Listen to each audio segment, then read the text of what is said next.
Chapitre 18. Comment les princes doivent tenir leur parole. Chacun comprend combien il est louable pour un prince d'être fidèle à sa parole et d'agir toujours franchement et sans artifice. De notre temps, néanmoins, nous avons vu de grandes choses exécutées par des princes qui faisaient peu de cas de cette fidélité et qui savaient en imposer aux hommes par la ruse. Nous avons vu ces princes l'emporter enfin sur ceux qui prenaient la loyauté pour base de toute leur conduite. On peut combattre de deux manières, ou avec les lois, ou avec la force. La première est propre à l'homme, la seconde est celle des bêtes. Mais comme souvent celle-là ne suffit point, on est obligé de recourir à l'autre. Il faut donc qu'un prince sache agir à propos et en bête et en homme. C'est ce que les anciens écrivains ont enseigné allégoriquement en racontant qu'Achille et plusieurs autres héros de l'Antiquité avaient été confiés au centaure Chiron pour qu'il les nourrit et les élevât. Par là, en effet, et par cet instituteur moitié homme et moitié bête, ils ont voulu signifier qu'un prince doit avoir en quelque sorte ces deux natures, et que l'une a besoin d'être soutenue par l'autre. Le prince, devant donc agir en bête, tâchera d'être tout à la fois renard et lion, car s'il n'est que lion, il n'apercevra point les pièges, s'il n'est que renard, il ne se défendra point contre les loups. Et il a également besoin d'être renard pour connaître les pièges, et lion pour épouvanter les loups. Ceux qui s'en tiennent tout simplement à être lions sont très malhabiles. Un prince bien avisé ne doit point accomplir sa promesse lorsque cet accomplissement lui serait nuisible, et que les raisons qui l'ont déterminé à promettre n'existent plus. Tel est le précepte à donner.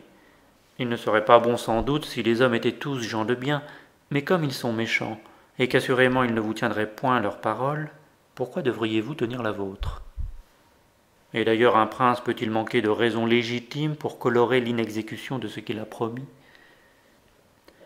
À ce propos, on peut citer une infinité d'exemples modernes et alléguer un très grand nombre de traités de paix, d'accords de toute espèce, devenus vains et inutiles par l'infidélité des princes qui les avaient conclus. On peut faire voir que ceux qui ont su le mieux agir en renard sont ceux qui ont le plus prospéré. Mais pour cela, ce qui est absolument nécessaire, c'est de savoir bien déguiser cette nature de renard, et de posséder parfaitement l'art et de simuler et de dissimuler. Les hommes sont si aveuglés, si entraînés par le besoin du moment, qu'un trompeur trouve toujours quelqu'un qui se laisse tromper. Parmi les exemples récents, il en est un que je ne veux point passer sous silence. Alexandre VI ne fit jamais que tromper, il ne pensait pas à autre chose, et il en eut toujours l'occasion et le moyen. Il n'y eut jamais d'homme qui affirma une chose avec plus d'assurance, qui appuya sa parole sur plus de serments et qui l'étint avec moins de scrupules. Ces tromperies cependant lui réussirent toujours parce qu'il en connaissait parfaitement l'art. Ainsi donc, pour en revenir aux bonnes qualités énoncées ci-dessus, il n'est pas bien nécessaire qu'un prince les possède toutes, mais il l'est qu'il paraisse les avoir. J'ose même dire que s'il les avait effectivement, et s'il les montrait toujours dans sa conduite, elle pourrait lui nuire, au lieu qu'il lui est toujours utile d'en avoir l'apparence. Il lui est toujours bon, par exemple, de paraître clément, fidèle, humain, religieux, sincère. Il l'est même d'être tout cela en réalité, mais il faut en même temps qu'il soit assez maître de lui pour pouvoir et savoir au besoin montrer les qualités opposées.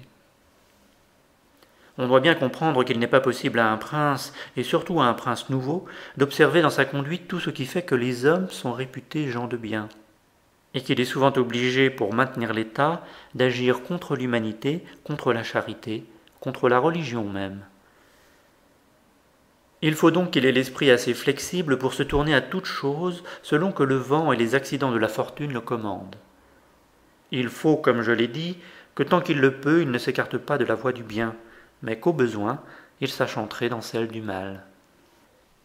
Il doit aussi prendre grand soin de ne pas laisser échapper une seule parole qui ne respire les 5 qualités que je viens de nommer, en sorte qu'à le voir et à l'entendre, on le croit tout plein de douceur, de sincérité, d'humanité, d'honneur, et principalement de religion, qui est encore ce dont il importe le plus d'avoir l'apparence. Car les hommes en général jugent plus par leurs yeux que par leurs mains, tous étant à portée de voir et peu de toucher. Tout le monde voit ce que vous paraissez, peu connaissent à fond ce que vous êtes. Et ce petit nombre n'osera point s'élever contre l'opinion de la majorité, soutenue encore par la majesté du pouvoir souverain. Au surplus dans les actions des hommes, et surtout des princes qui ne peuvent être scrutés devant un tribunal, ce que l'on considère, c'est le résultat. Que le prince songe donc uniquement à conserver sa vie et son état. S'il y réussit, tous les moyens qu'il aura pris seront jugés honorables et loués par tout le monde. Le vulgaire est toujours séduit par l'apparence et par l'événement, et le vulgaire ne fait-il pas le monde? Le petit nombre n'est écouté que lorsque le plus grand ne sait quel parti prendre, ni sur quoi asseoir son jugement.